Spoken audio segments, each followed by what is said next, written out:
Okay, up next is Atalie Bradshaw from the College of Nursing, and the title of her presentation is Sexual Assault, Telling the Untold Story.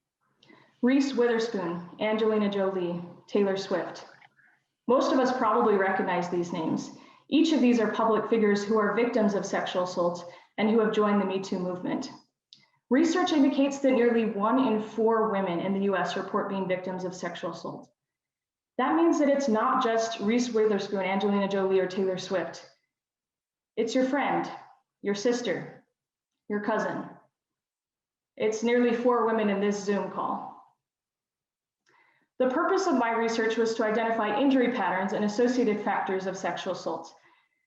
This study will be the largest published study of its kind by more than quadrupling the participants that is most often in most other sexual assault studies. My research reports many landmark findings. Let me address 3 of those for you today. First, that most sexual assaults are committed by perpetrators who are known to the victim.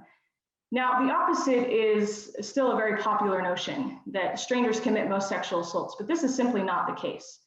My research indicates that nearly 77% of women report being victims of sexual, or their perpetrators are known to the victim. And this is especially significant considering the fact that intimate partner assaults are among the most violent and result in the most injuries compared to stranger or acquaintance assaults.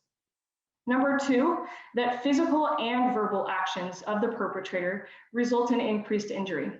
Now, it makes sense that physical actions would result in increased injury, things like use of restraints or physical blows. But this is a very significant finding that verbal threats alone result in increased injury. And finally, that injury detection is not equal among races. My research indicates that significantly fewer injuries are detected among women of a darker skin pigmentation. And this has major implications both for being able to provide adequate healthcare for these women and also for the criminal justice outcomes of their perpetrators. This is a health disparity that must be addressed.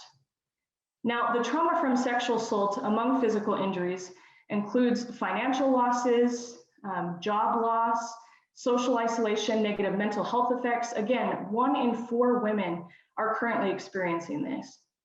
These women need a voice. Their stories need to be told, and that was the purpose of this study. By informing interdisciplinary practices and policies, I hope to improve sexual assault care for these women, as well as the criminal justice outcomes. Thank you.